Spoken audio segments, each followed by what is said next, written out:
तो यहाँ पे मैं एक क्वेश्चन पूछना चाहूँगा। एक बॉडी बिल्डर है, वो बोलते हैं जैसे सप्लीमेंट का यूज नहीं करके भी बॉडी बनाई जा सकती है, क्या पॉसिबल है? देखिए, पहली बात तो वो कौन बॉडी बिल्डर है मुझे उससे नहीं मतलब। हम्म, ये बिल्कुल सही है, सप्लीमेंट के बिना यूज की बॉडी बन सकती है। ठीक है, बॉडी बनाना आप लोग किसे कहते हैं, या कोई भी बॉडी बनाना किसको कहते हैं? हम्म, बॉडी इन द सेंस कि अगर कोई मोटा आदमी है और उसने पतला होना है और थोड़ी सी मसल गेन कर ली, हम्म, उसको भी बॉडी बनाना कहेंगे। हम्म, मैं अभी 115 किलो का हूँ, लास्ट ईयर 122 पे था, और मुझे 130 किलो का होना है। हम्म, मैं भी बॉडी बनाना चाहता हूँ। हम्म, आप समझिए, बॉडी बनाने की डेफिनेशन अलग अलग है। हम्म, सब लोगों के लिए बॉडी की डेफिनेशन अलग अलग है। मैंने स्टार्ट में आपको बोला कि प्रोटीन की चीजें खानी पड़ेंगी, हम्म, वो आपके खाने से पूर्ति कर सकते ना। आप पनीर खा सकते हैं, आप अंडा खा सकते हैं, आप दही छाछ जो भी है ये ले सकते हैं, या फिर अगर नॉन वेजिटेरियन तो चिकन ले सकते हैं। हम्म, आपको वे प्रोटीन्स की जरूरत नहीं है। हम्म, लेकिन आजकल का लाइफस्टाइल कैसा हो गया है कि अभी आप सुबह सुबह जल्दी ऑफिस निकलना है, ठीक है, किसी को काम पे भागना है, सुबह डाइट नहीं बनेगी तो प्रोटीन पी के निकल गया, तो ये सप्लीमेंट है। सप्लीमेंट का मतलब कि आप इमरजेंसी पर्पज में यूज करो। आप सारे ही दिन घर बैठे हो तो खाना बना के खाओ ना भाई, फिर प्रोटीन्स की जरूरत नहीं है। तो प्रोटीन्स मतलब सप्लीमेंट से ही बॉडी बनेगी, बिल्कुल गलत है। सप्लीमेंट के बिना बनती है? बिल्कुल बनती है, 100% सही है। ओके। तो सप्लीमेंट कैसे पता करें कि कौन सा सप्लीमेंट सही है, कौन सा सही नहीं है? किस टाइप के सप्लीमेंट लेना चाहिए, किस ब्रांड का लेना चाहिए, या कुछ फिक्स है?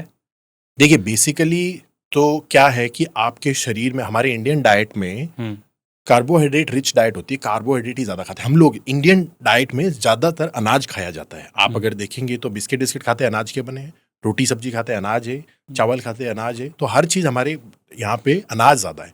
तो हमें पहली चीज जो सप्लीमेंट करने की जरूरत है, जो ऐड करने की जरूरत है, वो प्रोटीन। ठीक है, तो आपने एक प्रोटीन ऐड कर दिया। अगर आप पनीर खा रहे हैं दैट्स वेरी गुड, ठीक है, तो आपने पनीर ऐड कर दिया।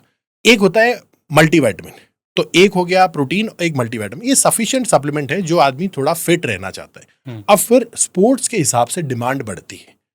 ठीक है, अगर आप किसी कॉम्बैट स्पोर्ट में है, वुशु या बॉक्सिंग टाइप के स्पोर्ट में है, तो आप कैफीन भी लेते हैं अलग से। ठीक है, तो ये ऐसा है कि स्पोर्ट स्पेसिफिक सप्लीमेंट्स भी आते हैं कि इस स्पोर्ट्स के लिए ये जरूरी है, तो वो नॉर्मल इंसान के लिए जरूरी नहीं है। क्वालिटी का कैसे अपन चेक कर सकते हैं, कौन देखिए, अच्छा है कि नहीं है? देखिए, अपने शरीर के लिए कुछ नेगेटिव? मैं पिछले 7-8 सालों से एक सप्लीमेंट स्टोर चलाता हूँ। हम्म, तो मेरा स्टार्ट से एक ही मानना था कि मैं लोगों को जेन्युइन चीजें दूं, सप्लाई करूं। उसके लिए क्या करना होता है, हमें क्या करना होता है as a supplement store owner, क्या करना होता है हमें कि हमें एक चैनल बनाना होता है कि डायरेक्ट हमने इंपोर्टर से या डायरेक्ट कंपनी से हमने परचेज किया, कोई बिचौलिया नहीं है, और हमने डायरेक्ट मंगाया और हमने आपको दिया। ठीक है, अब मैं हमेशा हर कस्टमर को बोलता हूं कि आप अपना जीएसटी बिल जरूर लें। ठीक है, अगर आपने अपना जीएसटी बिल लिया है, अभी अगला उसमें मिट्टी डाल के दे, आपको टेंशन नहीं है। प्रॉब्लम कहाँ है? जिम्स में है मोस्टली। तो जिम्स में क्या होता है कि बिल नहीं है, वो भैया के इन्फ्लुएंस में रहते हैं। अरे सर ने दिया है, सर ने डब्बा पकड़ाया तो सही होगा। वो सर फिर मार्जिन के चक्कर में कुछ भी करते हैं। ठीक है, तो ये एक प्रॉब्लम है कि जेन्युइन वही है जहां आप बिल से चीजें लेके आते हैं। मतलब आप खुद भी सोचो ना, आपको जेन्युइनिटी कैसे पता चलेगा? आज अगर आपका कोई फोन है और आपको बोलेगा कि साहब ये फोन असली कि नकली, कैसे पता चलेगा? भाई मेरे पास तो बिल है। तो कई बार हम नहीं कहते विथ बिल मिलेगा भाई, विथ बिल विथ गारंटी। वही है, विथ बिल अगर कोई चीज मिल रही है तो मतलब जेन्युइन है। तो जैसे मुकेश जी आपने बताया सप्लीमेंट, तो सप्लीमेंट किन को लेना चाहिए? एक तो जैसे सुबह से शाम बेचारे जॉब करते हैं बहुत सारे लोग, उनको टाइम ही नहीं मिलता जिम वगैरह जाने का, उनको भी सप्लीमेंट लेना चाहिए, या जो ओनली जिम जाते हैं उनको लेना चाहिए? देखिए, सप्लीमेंट हर उस इंसान को लेना चाहिए जिसकी बॉडी में कोई डेफिशिएंसी है। जैसे कि अगर आपकी बॉडी में प्रोटीन पूरा नहीं जा रहा है तो आप प्रोटीन सप्लीमेंट ले सकते हैं। अगर आपको कोई विटामिन मिनरल की डेफिशिएंसी है, जैसे मोस्टली वेजिटेरियन लोगों को विटामिन D3 और विटामिन B12 की डेफिशिएंसी होती है, तो वो लोग ये सप्लीमेंट ले सकते हैं, B12 D3।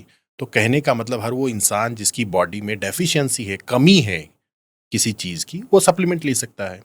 और जो जो बात है 9 से 5 जॉब करने वालों की, तो उसमें ऐसा है कि ऐसे लोगों के लिए ज़्यादा ज़रूरी हो जाता है। रीज़न ये है कि ये लोग ज़्यादातर लंच एक ऐसी मील होती है और एक डिनर एक ऐसी मील होती है जो कर पाते हैं, और कई बार तो ये लोग लंच भी नहीं कर पाते हैं। तो ये लोग मोस्टली क्या करते हैं कि बाहर का खाना खाते हैं।